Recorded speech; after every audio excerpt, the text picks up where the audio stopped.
my feeling, my gut, my probability, if I was forced to put money on it, this is stalling. They want to focus on Lebanon for a month while they restock interceptors and whatever else. The good news is the trust is so gone globally that everyone knows this. Like they have no interest in peace, just global domination. They're never going to stop. Never. They haven't had a moment of peace since their inception. Come cuss with Gus right here on ESW. Hey, good morning, good evening, good afternoon, folks. It's V the Gorilla coming to you live on this edition of Cuss with Gus. And we have with us the man of the hour who needs no introduction. Of course, I'm talking about the silver-tongued Grecian himself, the most prolific social commentator of our generation. I'm talking about Gus Demas, and you can find him over at perpetualassets.com. Perpetualassets.com. Don't let your 401k become a 101k. Get a hold of Gus today, and he can help you show the way. And also, with that being said, guys, 60% of you that watch us do not subscribe. So I'm asking you to subscribe, hit us with a thumbs up, leave a comment. It doesn't cost you a penny, but it goes immensely to helping us with this channel and allowing it to grow. And also, click the link in the description box.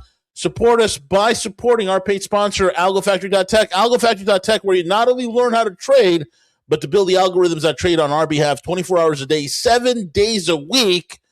AlgoFactory.tech. Whether the market is up, down, or sideways, learn to trade like a hedge fund pro. The link, again, is in the description box. And with that being said, gentlemen, good morning, guys. How are you? Solid. We're not at nuclear holocaust yet, so I'm doing pretty good. Gus, I got my 100,000 SPF sunscreen ready. I was out in the backyard. I had my, I was just lathering myself up, man. Just lathering myself up, getting ready to glow.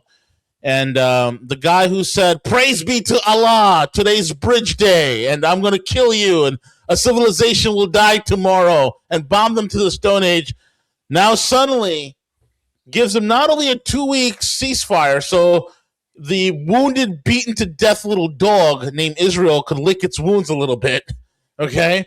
But also, every single one of the Iranian demands, all 10 of them, continued nuclear enrichment, getting the hell out of the Middle East, all of it signed off on, so yeah, no problem.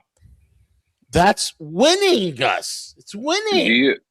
Do you mean to tell me that threatening to destroy a 4,000 or 5,000 year old civilization on the day of Christ's resurrection means we're not the good guys? Exactly.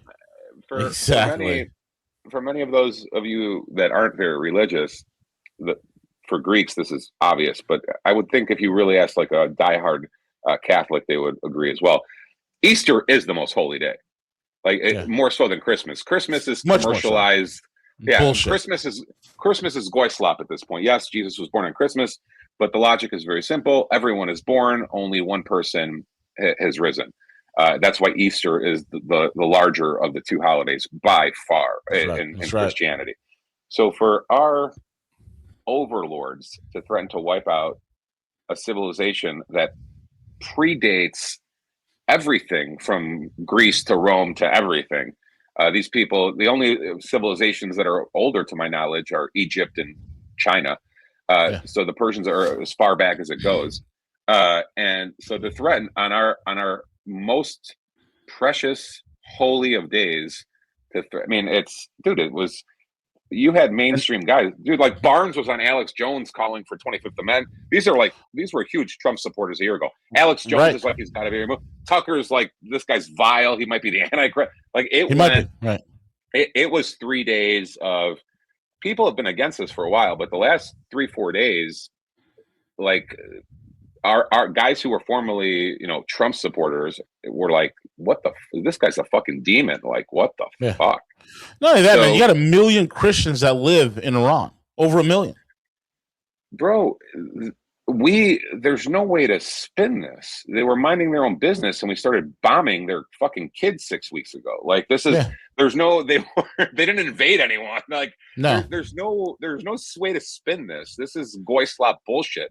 These people were minding their own fucking business, and we started bombing them. Like, so, and then you threaten to nuke them because they're winning. Like, really?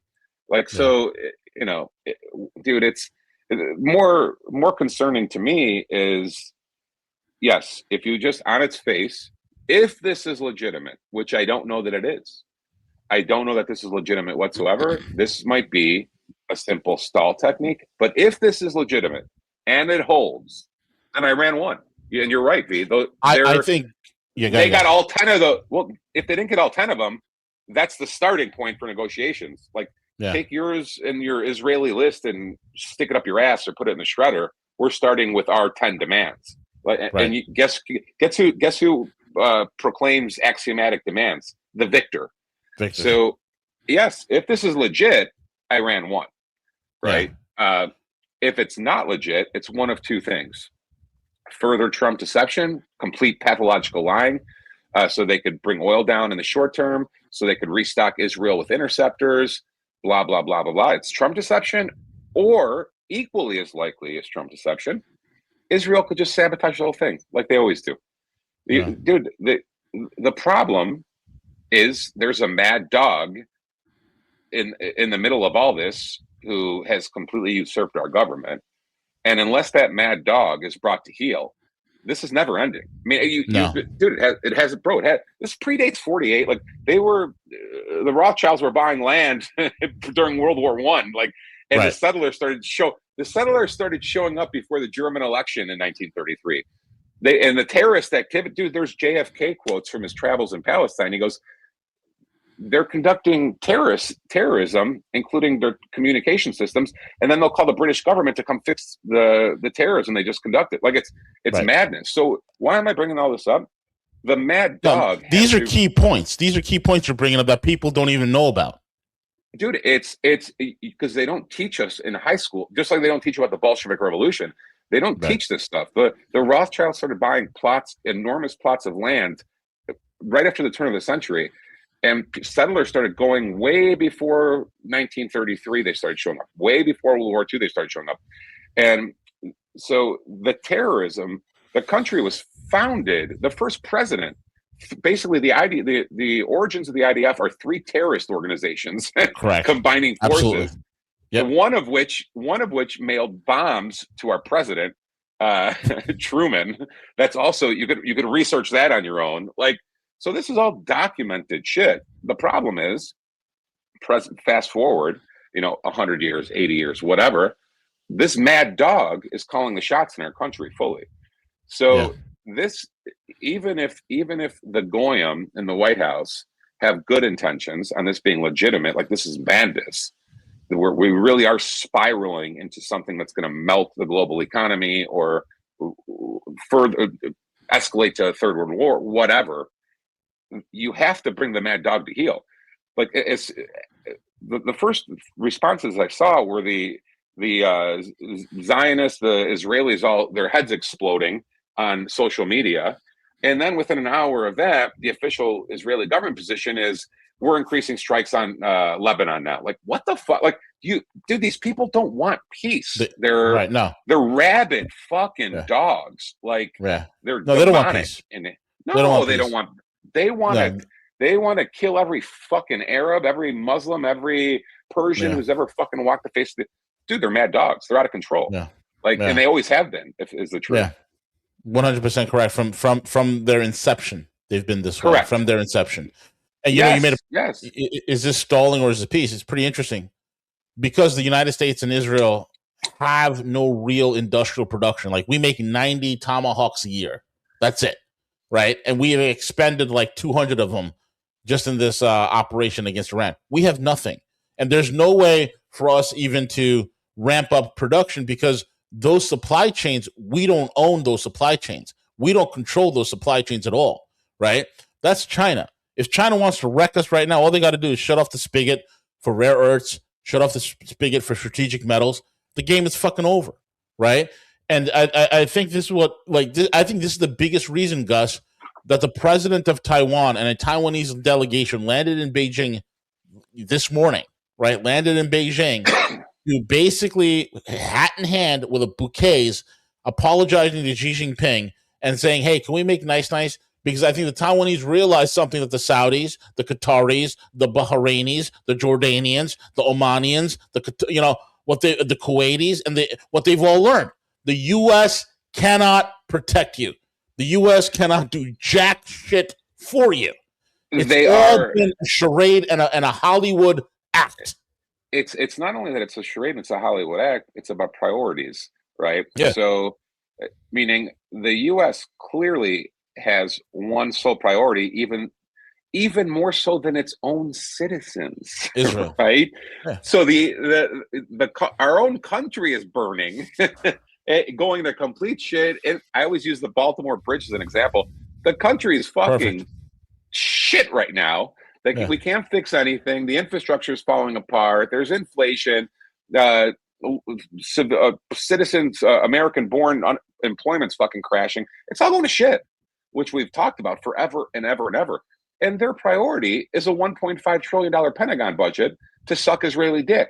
Like, so you tell me, so if the rest of the world, if Saudi and UAE and Bahrain, if they can't, Taiwan, all of them, if they can't look over and say, holy fuck, the Americans don't even give a fuck about their own goyim. They only have one. They only have one priority.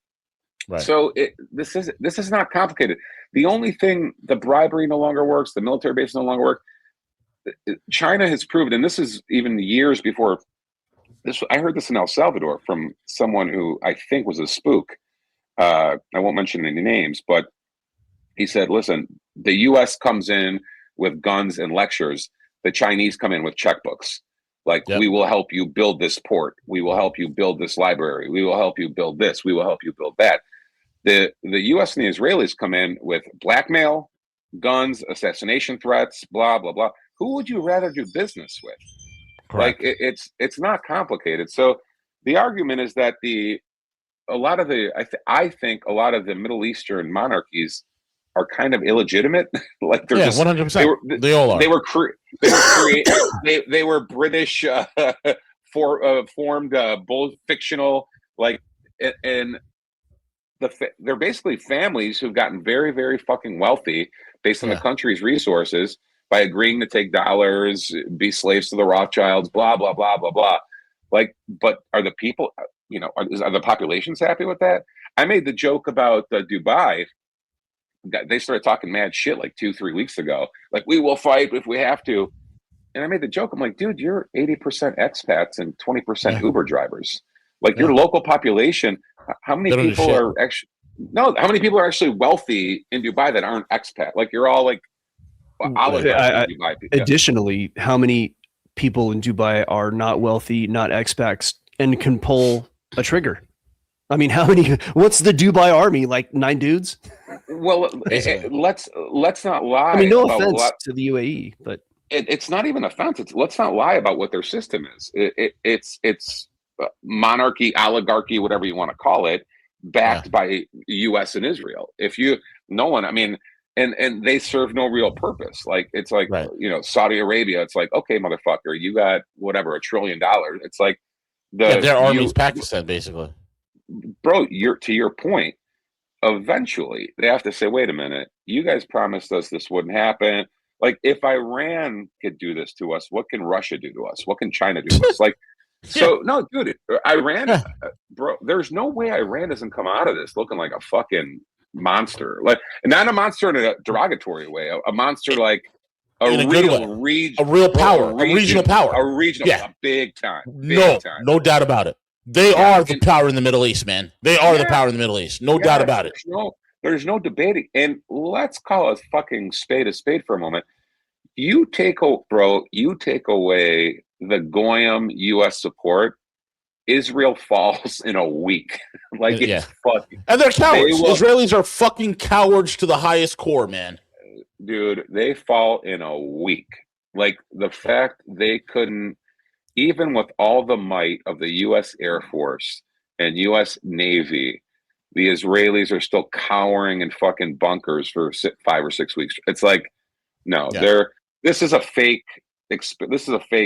experiment run on central banking and terrorism. Like, this society will collapse. It's only a matter of fucking time. if you take away the big brother Goyim, who they make fun Speaking of the minutes, rabid dogs, they just hit Beirut. of course, dude, of course. Like, There's no these people are psycho. there's no ceasefire. Fuentes brought this up a couple months even before this broke out. He goes, what Israel's been able to do effectively, even with the Goyim big brother, is they don't. So I'm sorry. Go ahead. no, Israel knows if all the countries, if they have 4 or 5 countries at once come after them, they're finished. It's over. Like, so if they have Yemen, Lebanon, Iran, Egypt decides to join the party after a few decades of taking bribes, it's finished. Like, it's over. So what they've done tactfully, cleverly, with chutzpah, is they try to get Big Brother US to make a truce or ceasefire or whatever. So they want to basically get the US to calm Yemen down, calm Iran down, so they could focus on Lebanon. So Lebanon and Iran keep saying Lebanon is part of the ceasefire. And Israel's like, no, they're not. Like, dude, they're rabid dogs. These people have no interest in peace. They just have interest in stealing more fucking shit. Like, period. Like, regional domination, stealing more land, the Greater Israel Project, it's all legit. You can just tell by their actions. Normal societies don't want to fight 8 front wars for 3 years. Like, these people have no interest in peace. None. And dude, the only way they're going to stop is when they get their shit pushed all the way in, like they've been having. And it's got to be this whole 2-week piece is for them to regroup and put more pressure on Lebanon. No doubt about it. They're going to try to 100%. Yeah, they're going to try and get their Greater Israel BS. I thought they just ran out of lube for the the guys down in the bunkers. I think Trump said everything's about to collapse, or this is going to escalate, and we're losing. And he's like, we have to slow this down. And my gut feeling is that the Israelis and Netanyahu, the rest of them all said, okay, that gives us time to restock on interceptors as well. I think my feeling, my gut, my probability, if I was forced to put money on it, this is stalling. They want to focus on Lebanon for a month while they restock interceptors and whatever else. The good news is the trust is so gone globally that everyone knows this. Like, we're not saying, what we're talking about right now isn't anything profound. They've murdered negotiators in Qatar. They've sabotaged this. Everyone knows these people are fucking like lying demons. Like, they have no interest in peace, just global domination. So everyone suspects this. The Iranians certainly suspect it. The Palestinians suspect it. The Chinese, everyone fucking knows. Like, so their game, dude. You could only fucking date a fucking raging whore for so long before you're like, holy shit, this bitch is a whore. Like, this is no different. Like, these people are fucking whore. They're vile, rabid dogs. Like, they're never gonna stop. Never. They haven't had a moment of peace since their inception. Like, they're never gonna fucking stop. They think we're animals and cattle, all of us. Right. And we're so clever. Yeah, you've filmed our politicians fucking kids. Like, you're not that clever. We all know now. Like, so, it stops when the Western populations oust their politicians and say, this Israel scam is over. Like, we're done supporting them. Spain put their foot down pretty effectively. Even France was shitting their pants. Maybe it's because the French have a few honest prosecutors. They're raiding Rothschild fucking banks for Epstein records already. Like, who knows what's going on in France? I don't know the French. I don't know the French justice system that well, but the rest of the world, a lot of the rest of the Europe is kind of saying fuck you, fuck you, fuck you. We'll see. We'll see. I don't know. And notice the Democrats have been quiet about this too. Like, even the fucking gay little the No Kings protest they had was like, it wasn't an anti-war protest. It was a No Kings immigration. It's like a week ago. They're still having an in the middle of what might be World War III. You're having fucking immigration protests. Like, so that tells you, like, the war is all agreed upon. The ADL, AIPAC still, they own both sides still. So yeah, my gut feeling on probabilities is this is just a stalling technique, bro. Yeah. I think the hit rate went from 20% to 50% the last 3 weeks in Haifa, in Tel Aviv, etc. So their interceptors are failing, running low, all of the above. Or the Iranians have pulled out the heavy hitters, on what they're launching over there. And they're getting hit from the north now, and they're getting hit from so. My gut feeling is Israelis have no interest in peace, and this is just a stall. And maybe they cease launching on Iran, but they're not going to cease on. Maybe they're just going to focus on Lebanon for now. I don't know. It just that thesis is based on watching these people operate. It's you can't trust these people with anything. Like no.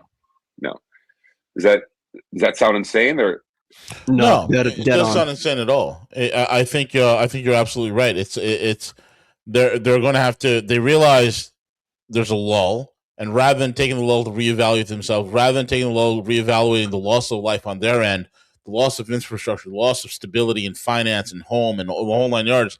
Rather than doing that, it's their time to sidestep and go attack another country. They are rabid dogs. They're not going to be stopped until they're put down. It's just, what do you do with a rabid dog? You fucking kill it. You have to kill it, or you have to before killing it, you would try to neuter it. So yeah. The problem is only the U.S. and the West could neuter Israel. You pull resources, you pull backing, you pull it all. Maybe they calm down.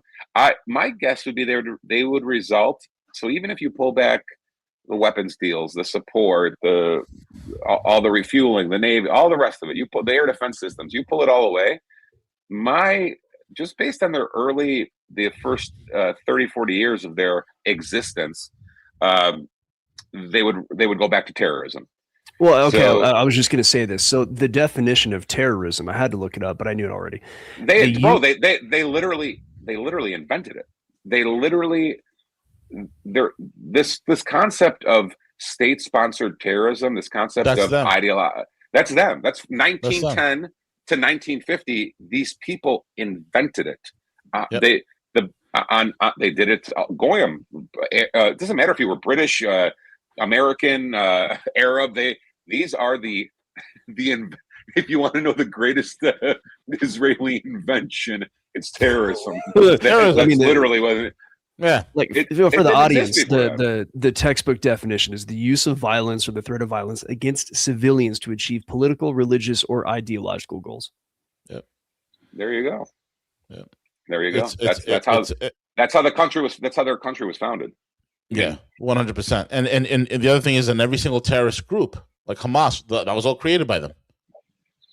Dude, you cannot look at a terrorist group and not find Mossad or CIA or MI6 fingerprints all over. ISIS. Look at what a scam. I mean, and it's no more obvious than connecting a few simple dots that ISIS never goes after Israel or the U.S. Like, there's this crazy Muslim terrorist organization. But it never attacks to the great Satans. It's like, okay, are they really? Dude, it's all such a fucking scam. And it not only is it such a scam, the more insulting part is they think you're clever. But that's what happens that's what happens when you have a stranglehold on social media, on platforms, on network television, on the culture. Think about how fast they've gotten the Western countries to memory hole COVID. Like, right. we haven't had a reckoning for, and that's, by the way, that's their hope for Epstein too. That's their hope for all of it. Like they just try to dictate narrative and the production quality and the framing. And this is no different. Like are they going to walk away and say, yeah, we fucked up. We took it up the ass. Oil got up to 120, blah, blah, blah. Of course they're not. We couldn't get the Strait of Hormuz back. No. Everything is just dictating narrative and getting you to memory hole evils they've conducted. 100%. This will be no different. If this really goes shoo, then they will try to just memory hole it back to some other, bullshit thing. It's not even a good. Their scams aren't good. They control the microphones. Yeah. So they're up there controlling CBS, CNN, the New York Times. They'll nuke us on Facebook or Instagram or whatever fucking so they control the on ramps, the off ramps, the microphones, and that's how they're able to manipulate the population. Well, they control the university education, the elementary school education, all the inputs that go into it as well. Yeah. And I know we're all stuck with looking at, oh, these are conspiracy theories. No, they're just conspiracies. It's not even theory. I mean, look what the U.S. government has assisted the Ellison family in doing the last year and a half. Like this isn't a theory. That's right in your face. If you ever remember another time in human history where a government was negotiating on a oligarch's behalf to purchase a social media company from the Chinese, dude, it makes no sense unless you simply and then we'll follow it up with CBS. Then we'll follow it up with CNN. Then we'll follow it up with, give me it. Like, it's embarrassing at this point. It's not even embarrassing. It's like, this system is clearly what it is. This is not a republic. This is not a democracy. This is and maybe this will get bleeped. This is a oligarchy. Like, there's no other way around it. There's no way to sugar. Epstein worked for the Rothschilds. You could even, the most fascinating thing is, just like I told people to go read Israeli media and Israeli publications, because they talk to each other differently than they talk to Goyim. So the same is true in the Epstein emails. Like, so when it's tribesmen and tribesmen, it's colluding. It's a much different tone, and there's more honesty going back and forth between the tribesmen. When a Goyim enters the conversation, everything changes. Everything's like a show, a production, a Fugazi. The straight talk goes away. And it's the same if you read the Time. It's the same as if you read the Jerusalem Post and the Times of Israel versus if you read the New York Post and the New York Times and the Wall Street Journal. So same tribe authors. It's just that they talk much. Dude, that's why they had to nuke the Hebrew translate button on Twitter. Like, so if you really want, they didn't want us to know how they talk amongst themselves. And that's where you could really learn what you're dealing with. It's a much different tone. They really view us like fucking retarded cattle. They view us like stupid fucks that are going to walk off a bus and get conned by them in the first 5 minutes. I always make the tourist analogy of the Nebraska boy or Nebraska girl getting off a bus in Los Angeles, and the con artist, takes his wallet in 5 minutes. Like, that's how they view it. Correct me if I'm wrong. I think the Talmud considers Goyim to be animals, right? Is that how it is, V? Correct. Yeah, they are basically animals. Yeah, I defer to V because V is a scripture guy. Well, they're allowed to lie to us too. Like, it's not against the rules for them to lie. The problem here is rabbinic, Talmudic Judaism. Because I was thinking about this earlier this morning, right? I was really thinking about this. Like, if you guys wanted to go find the Caribe Indians, right? The Caribe Indians on which the Caribbean Sea and the Caribbean islands were named after. Can you go find the Caribe today? No. They're gone. Their bloodlines have been completely decimated. Whatever segments and fragments of genealogical material are left are now part of the greater strata of the gene pool of the Caribbean. Afro-Caribbean, European Caribbean, and all the mestizo mixes in between. Okay? So the Caribbean are gone. So now you have to ask yourself today, is today's Judaism a religion, which it should be, or is it a race? Because if it is a race, the 12 tribes of Israel are gone. The Hebrews, which were divided between the northern and the southern kingdom, the northern kingdom of Israel and the southern kingdom of Judea, they don't exist no more. The tribe of Levi, the Levitical priesthood, in which is required if you're going to have a third temple, you cannot offer sacrifices without a Levitical bloodline. It doesn't exist anymore, right? So whatever sacrifice you do will be an abomination. So Jews as an ethnic group, as a real race, ceases to exist.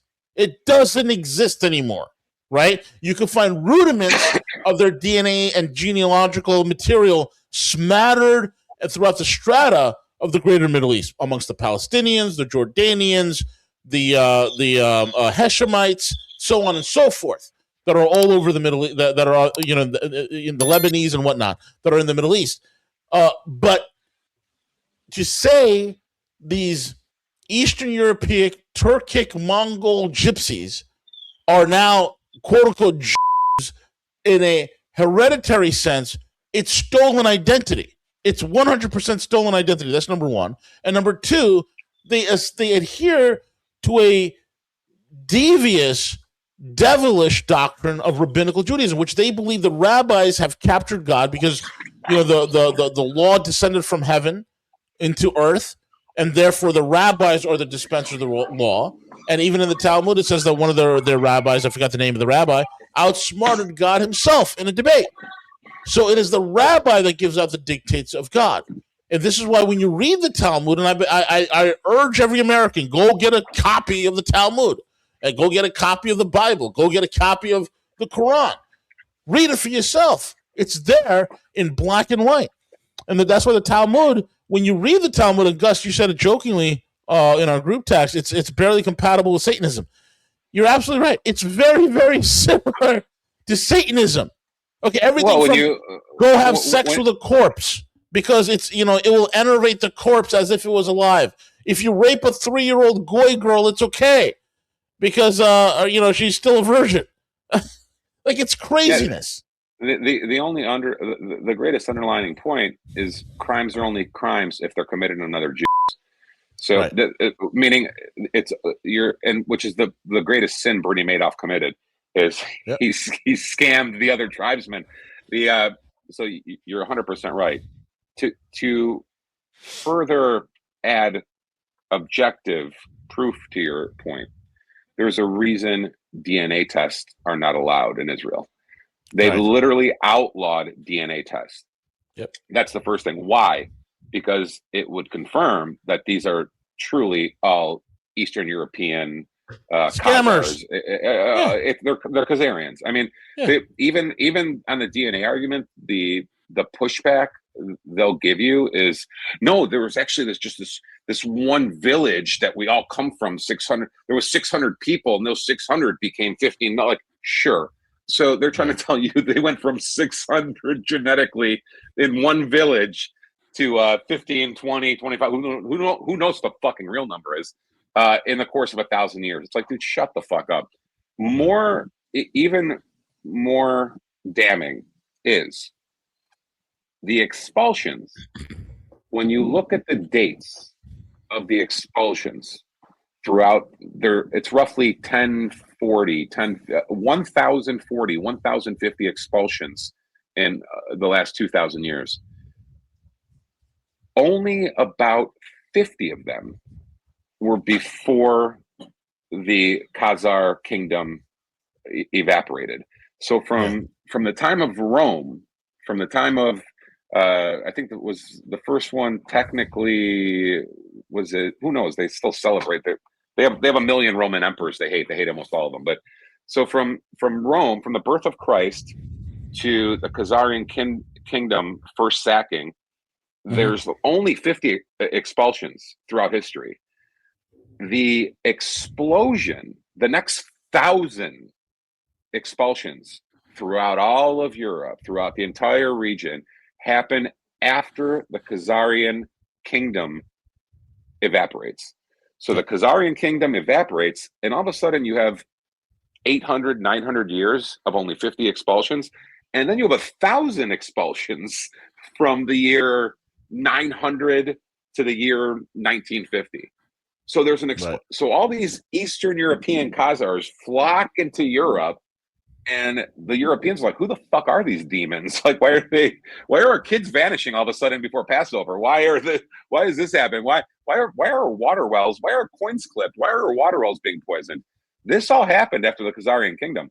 The first 800-900 years, there were, I'm not saying only, but if you compare 50 to 1,000 in the same time span, something happened from 800 AD to 2000 AD. And what explains it is not this little village of European breeding at an exponential rate. It's an entire kingdom flocking into Europe after the Mongols came in and just fucking cleaned house. Yeah. That is how this played out. So whatever. But you're right, dude. At this point, they get you in the weeds on linguistics and this and Grok, that's been disproven. Look, here's a link to myjewishlibrary.com. Like, okay, like when you're referencing myjewishlibrary.com to prove your case, like, okay, ADL approved. Like, so no, it's neither here nor there. The point is that we quickly have to figure out if there's any possibility for coexistence with these people. Like, it's a government within a government, a tribe within a tribe. If this country and if the West, it's 98% of Goyim are allowed to critique each other, make fun of each other, do whatever to each other, but this one group is off limits, then this is not compatible. This is not going to work. And we could talk about solutions for the blue in the face. Maybe I'm a bit, crazy in my theory that, it's time just to unite the Goyim and be like, listen, we all have the same plantation owner here. Like, forget about your tranny bullshit. Hey, it's not black or white. No, it's not. It's not Mexican. It's not black. It's not Muslim. It's none of that. We're on a plantation and we're fucking slaves. Like, so trust me, I'm not the one oppressing you. They're actually oppressing. I'm worried about it. I'm worried about the same fucking plantation owner you are. I'm not your enemy. Like, they've enslaved us all. Like, and that's the only way out. You could, the way out, they would be overwhelmed if 70, 80, 90% of the population teamed up, put all differences aside. Everything is irrelevant until we get the chains off of us. That's how we win. And I remember you shared this on our group chat, and I'll bring this up. And I think this is so eloquently put. This is by Pastor Joel Webbin, Christian apologist and minister. He freaking nails it, bro. This is excellent. Absolutely. This is excellent. Yeah, he nails it. Here we go. You're just bouncing back and forth between two options. You have radical leftism that is woke, it's transgender, it's gay. Oh, yeah, for sure. It's feminist. And if you ever see any of that going away, it's not explicitly Christian national America first, then rest assured it's not because we're actually putting the woke away. We switched gears. And everybody thought we did too. Radical leftist progressivism. We need to pause that for a moment. Bring out the conservative memes. There won't be a shire unless we go and bomb Muslims for Netanyahu. Bring that out for a moment. So what? Because we're actually having a change of heart. We're actually becoming more conservative. Nope. So that we can enlist conservative young men, because they're the only ones who actually have testosterone. They're the only ones who can actually bench more than the bar. So that we can enlist them on a dosed up on copium into the military so that we can put them in war. And then as soon as we're done with the war, then the left can win again. In my estimation, the GOP will remain in office if Iran turns into Iraq and we're there for 20 years. That's literally if that what doesn't happen, if Trump actually does bring troops home and we somehow declare victory, whatever that means, the gas prices go back down, then you're getting a Democrat in 2028, because that means that we pulled out, walked out the old conservative trope, and pretended to put the woke away just long enough to get the young Christian Southern white boys in the military to go and fight the war and die. Once we're done with that, then we can go right back to the main schedule, which is more Democrats in office, more leftism, more gay, more feminism, more immigration. That's pretty much it. That's American politics. If you're wondering what is American politics, it is Jewish supremacy, gay Jews on the left, war Jews on the right. Gay Jews on the left, war Jews on the right. Those are your choices. The only alternative is an American first Christian nationalism. It must be an American first, America only Christian nationalism. So they put Fuentes up there. And I apologize for talking through the whole thing, but if we don't do that, then the video gets canceled. So if we're going to play videos, we got to continue. No, I'll be fine. I think this is like widely shared on X. That is a much more... It's a better slogan. So I didn't come up with this. Winston Churchill first talked about this the Nazis picked up on the same theme. It's Zionism versus Bolshevism, but it's both controlled by the same people. So yes, the bankers are in charge of both. So the banking families, the real overlords, they fund both. They funded the Bolshevik Revolution. They're the ones who started buying up land in Palestine.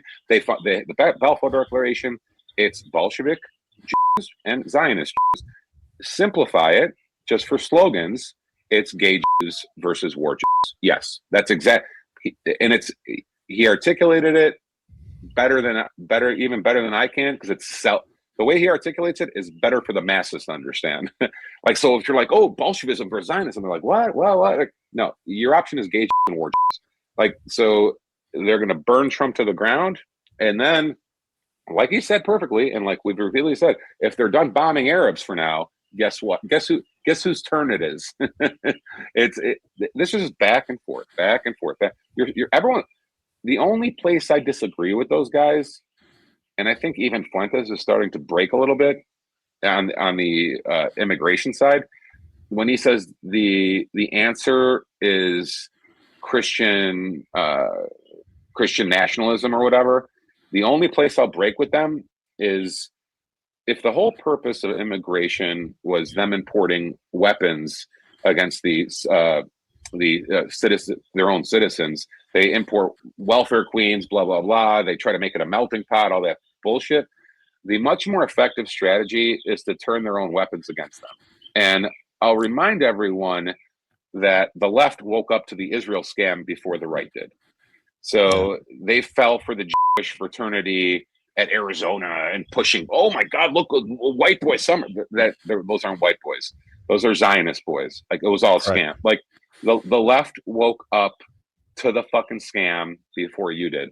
So if you want to unite the Goyim, the answer is not, okay, the Muslims got to go, the Latinos got, like, they're here. Everyone's here to stay, guys. Like, right. You have one sole purpose. It's sacking the plantation owner. So you have to take, just like you're seeing in Europe, because they're crying in Europe already. The tribe is crying, and they don't feel safe in the UK now. Well, they're showing up to 300,000 of them are about to show up to Patagonia in Argentina. Of course. They don't feel. They have too many. They've imported too many immigrants into the melting pot, and those immigrants all know who the enemy is, so they don't feel safe anymore in Europe. Why am I bringing this up? Because that is the answer. The Goyim, it doesn't matter anymore. It doesn't matter if they're fucking white, black, Latino, fucking Asian, Chinese. Pick a fucking race, pick a religion. We gotta kick out the master, the plantation. Like, that's who's got to go. And we have to. And again, you want to take a. We were on our thread. We were like, oh, you're describing mutiny. Like, no, what I'm describing is actual democracy. Like, so if 98% of the population isn't represented, but we get installed blackmailed puppets, it's not democracy. This is an oligarchy based on fraud and bribery and blackmail. This is all fake. So the answer is, the Goyim need to unite, and you need to vet everyone. Everyone needs to even. It doesn't matter if forget Josh Shapiro, like, that's a non-starter to begin with. But I'm talking about Trump. Trump really fooled us.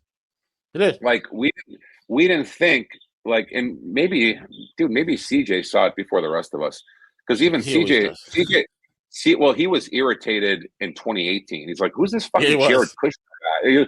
Yeah, even 2018 was. CJ saw red flags way sooner than the rest of us did. I was like, all right, it's his son-in-law. Who gives a fuck? And then you start seeing other docs, like, actually, Jared Kushner's that Netanyahu used to spend the night at his family's house. Like, what the fuck? Like, so see, I don't know if it's instinctual or what, but CJ kind of got the feeling before the rest of us. So that's what I mean. They have to be vet. Look at Kamala Harris's husband.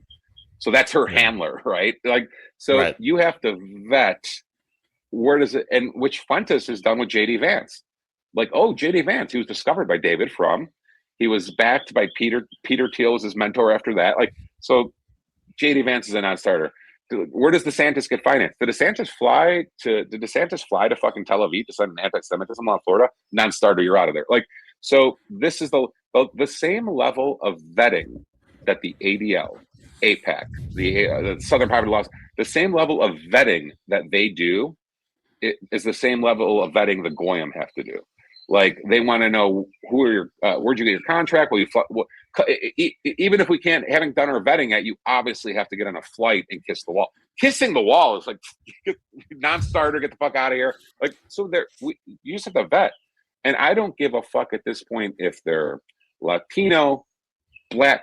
I told you guys before, I would prefer Farrakhan over Jared Kushner as a president. Like, Absolutely. I need to 100%. I need to know you are not kissing the wall. You're not a slave. You're not blackmailed. You're not compromised.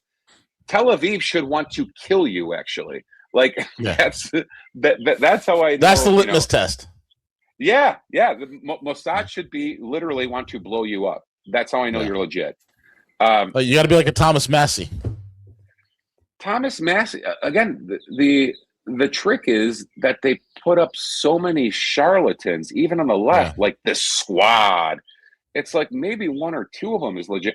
If APAC and the ADL are trying to nuke you, that kind of tells me you're legit. So they don't really go after AOC all that much. No, they don't. They go after a few of them. So that's the litmus test. What is the old cliche? Tell me who your enemies are, and I'll tell you who you are. Like, that's almost what you want to watch out for. And that, guys, that literally is like democracy. If the interests align, do I think this country is better now than it was 50 years ago? Of course not. But you are where you are. So your options at this point is, okay, everyone gets to stay, fine, whatever. And again, I've even heard Fuentes turning on this. He goes, guys, they're not going anywhere. We have to weaponize them. Like, and he's not wrong. So they're already here. If I don't know what the number is, I don't know if it's 20 million, 30 million, 50 million. Who the fuck knows at this point? But the fact is they're already here. And let's be honest, at the end of the day, they're all coming from conservative Catholic backgrounds. I mean, what the hell is, it's like we should be they're more aligned with us than they are with the fucking left. Bro, tell me globally who is a fan of having Israeli overlords. It almost doesn't fucking matter where they came from. So you could be a fucking Mexican, you could be a fucking Haitian, you could be from China, you could spin a globe, land on some dirt, and tell me who on planet Earth wants to be a slave to fucking the Rothschilds or Tel Aviv or whatever. No one. It just has to be articulated properly. Like, nothing else matters until we break the fucking chains. Right. So put away your communist theories, put away your libertarian theories, put away this religion, that religion, this race, this. None of it matters until we break off the chains. Can you? I always go back to this when someone was like, so everyone, Jackson Hinkle is big on Twitter too. And he's like, communism is the answer. He supports China. He supports Russia. Whatever, as a theory, he's like, communism is the answer. Look at China. I'm like, China's not really communist. Like, it's national. It's national socialist. Yeah, it's even the Chinese say that we're socialist with Chinese characters. Dude, they don't allow, even when so they started getting pressure, like, you have to start passing anti-Semitism laws and this and that. They're like, we don't let foreigners dictate our internal policy. Fuck out. Like, the Rothschilds don't control China. The argument could be made that China stabbed them in the back, all of them. Soros, BlackRock, they gave them China the green light to become an industrial superpower. Once China got the keys and got the capacity and et cetera, I said, I think the war at this point I think if Soros lands, they'll immediately throw handcuffs on him. Yeah, there's an arrest warrant on Soros. In China, they're like, fuck, we don't work for you. Fuck off. Like, so it's obvious the countries they don't control at this point. Yeah. Like, it's China, it's Iran, it's Russia. They don't have control of these. They don't have control of those countries. Yep. So no one wants to be these people's slaves. What they've done in the West is they've done a good job of giving you false options that get the goyim infighting over their options. The first order of business is getting rid of the fucking the overlords. It's getting rid of it's getting rid of the Ellisons. It's getting rid of the Rothschilds. It's getting rid of anyone who's made content. Peter Thiel. It's getting rid. You got to get rid of your overlords. Like that is the first order of fucking. We should not be enslaved to these people, and that's what they're trying to. That's what they're trying to set up with haste. So the Ellison move, the Palantir move, it's all too, as they say in Bronx Tale, now's yous can't leave. Like you are, even if everything collapses, the whole purpose of the AI surveillance state, the Palantir, the data centers, the drone, they want to lock the doors so we can't break the chains. But the only people those AI and drones and the surveillance network won't will be the people from the Levant. Of course, it won't be tracked. It's like in Ukraine, right? Everybody gets sequestered except for. Yeah, no, look, bro. Look at the pardons the last year. Look at all the pardons. It's all fraud. The nursing home owner, $40 million in fraud, 15,000 laid off people, massive amounts of issues. It's nonstop. It's nonstop dreidel spinning pardons. Like, so we live in a two-tier system. There's goyim, and then there's the dreidel spinners, and they literally, as long as they don't fuck other tribesmen, they'll eventually get pardoned. No, regardless of dude, Pollard going bad. I mean, it goes on and on. I'm telling you, you want a prediction that I would bet I wouldn't even want odds on it. I would take an even money bet, a friendly bet, $5, $100, doesn't matter. SBF will get a pardon before Trump leaves. I will there's no doubt about it. I will almost guarantee it. Yeah. The fact he's still using Twitter and he's still talking on Twitter from jail. It's like, what the fuck's going on? Just Jelaine got a puppy in prison. Like, it's all like, no, they're. And again, the more and more I dive into it, it's like, I don't want to go. This is conspiratorial, and no one can objectively prove it. I'm starting to believe they faked his death, and he actually is in Israel. I've thought that. There's no doubt about it. Yeah, 50% probability the whole time at least. Yeah, I'm starting to believe that Epstein's not even fucking dead. They faked the death. He's in fucking. He's somewhere in fucking Israel. It makes sense. The more and more you fucking dive in, the story's not sitting right. So yeah, I think that's how we win. And again, it takes things we're not used to doing. So I've heard people like the last week or two, like, why aren't there anti-war protests? Why aren't the anti-war protests in the streets right now? I go, who do you think pays and organizes for the protests in this country? All the bullshit protests you've seen in this country, who do you think usually organizes and pays for those?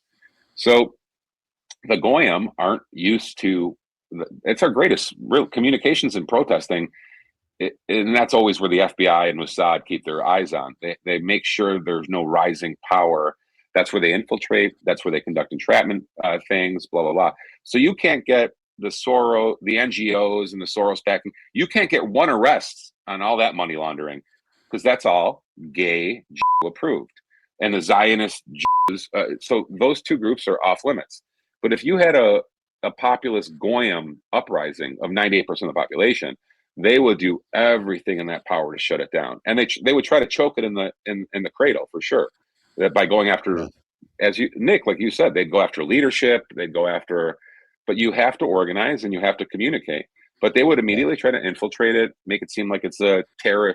Again, how can you be labeled a terrorist organization if you're basically forming a 98% inclusive club? Like, we're not terrorists. We're just trying to free from slavery. Like but that's how they would how they would label it. How would CNN label it? How would Fox News label it?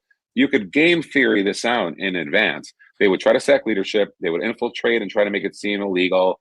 They would blah, blah, blah. The ADL is allowed to operate.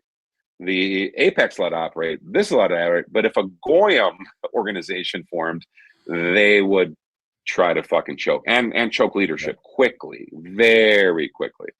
Yeah. So the question is, why is Fuentes allowed to continue to do what he's doing? Dude, he was debanked, deplatformed for 10 years. Like what are they going to do? I mean, the only other option at this point is kill him. I think at this point, real quick, I think the whole Fuentes thing, I mean, really have thought about it.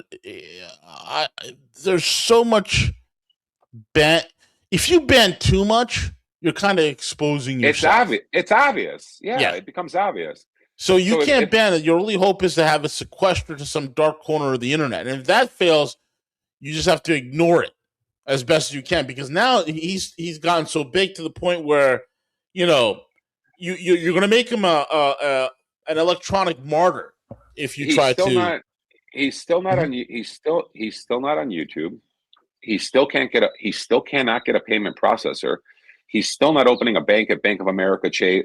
So your answer is like, why haven't they? Like, where is he? He's on Rumble. He's on Twitter without a check. They won't even give him a fucking check mark on Twitter. The guy's got one of the biggest shows on Rumble, if not the biggest, and they won't even give him a fucking check mark on Twitter. He can't get a payment processor in America. Like, so they've done all they could besides killing him or Mossad planning kiddie porn on his computer or whatever. Like, so those are like the only two things left. So, I think what separates him from Candace and Tucker is he literally calls it global jewelry or international jewelry, where Candace and Tucker will call it Zionism or, whatever, Talmudism or whatever. He goes all the way and he goes, no, this is an international organization throughout Europe, throughout the United States, Canada. Like they meet, they have 10,000 different congresses or, meetings globally. You see a video on social media every week and he calls it out for what it is. The problem isn't Israel. The problem is international jewelry. So Israel's not, the ADL existed. The ADL has been around since the Federal Reserve was born. So they, like I said, it's not a mistake that they anticipated blowback. But do I think, Nick, they've reached a point that there's only one thing left to do with the guy. If he keeps going and they'll quote unquote, they'll Charlie Kirk his ass. And I think that whole Charlie Kirk thing was a message to him. That and the exploding pager, the golden pager that they gave him as a gift. How did look at, dude, if you want to talk about what we said earlier, the memory holding that the media actually does, you just had confirmed ballistic confirmation that the bullet did not come from the gun. So Tyler Robinson is not the shooter. Why? Where's the media inquiry? Like, where is none? But don't. Hey, Crash Patel is on it, bro. Crash Patel and Don Bongina is on it. The sheriff resigns the next day, and you don't hear a word about it on CNN, on Fox, on Newsmax. Wait a minute, the bullet didn't match the gun. What the fuck you did? Like, so the whole, I mean, again, but going back to the earlier theme, since they control the microphones and, they control the framing, the narrative, and most importantly, the memory hole. They'll just, other than canceling, ignoring is what they do amazing. Like, just ignore it. It's fine. Charlie Kirk, we don't know. We'll figure it out later. Like, none of it matters. So, I think if they attacked Fuentes, though, I think it would make him a martyr at this point. It might be another reason that they leave him alone. Yeah, he's got a big following. Dude, huge. The kids between the ages of 15 and 30, he is their Tucker. Like, he's funnier than Tucker. He's clever. He's witty. He's quick. And if you don't believe me, watch the Pierce. Like that was that was as much. That was a master class. Dude, that was the snobby. So look at how other people, Tucker and Pierce didn't get confrontational because they're friendly, but Alex Jones kind of went rage on him, which plays okay. But Fuentes just intellectually like kept slitting his throat. Like it was a masterclass, and you're just being outwitted right now. You can't. But this guy's out of your league. Me mom died in the holy. Wait a minute. That means you should have been born 10 years later. Like, no, it was a masterclass, and just, it was intellectual domination. Well, so, that was actually a study. I watched that a couple of times. And for those of you who don't know, Fuentes' background is he was in debate. He did MUN, he did debate. The kind of skills that sharpens is the ability to really go head to head with somebody. And Piers Morgan, he's just an old boomer who uses the shame tactic, and Fuentes just leaned into it, And if Fuentes was Jewish or black, he would have went to Harvard instead of Boston. So it's, I hate to point out the nepotism and affirmative action bullshit, but it's true. So that kid is sharp, and he absorbs information quickly. He responds, and it's not even memory. It's pattern. He's got pattern recognition, number one, and number two, he's quick-witted, which you can't teach. You can't teach quick-witted. Like that's a gift. Comedians have to have it. Like Chris Rock and Dave Chappelle are quick-witted. Just be able to on the cuff think of something and shoot it out. And he's got that. You're born with it. So we'll see. Let's. I gotta shower, wash my balls for the big meeting this afternoon, boys. It's been an absolute pleasure as always. Hopefully peace holds until next week. Let's see how it goes. Absolutely. And with that being said, folks, he is Gus. He is the legend, and he'll be back next week. And keep it locked and loaded right here. ESW Rogue News. With that being said, Cowboy, take it away.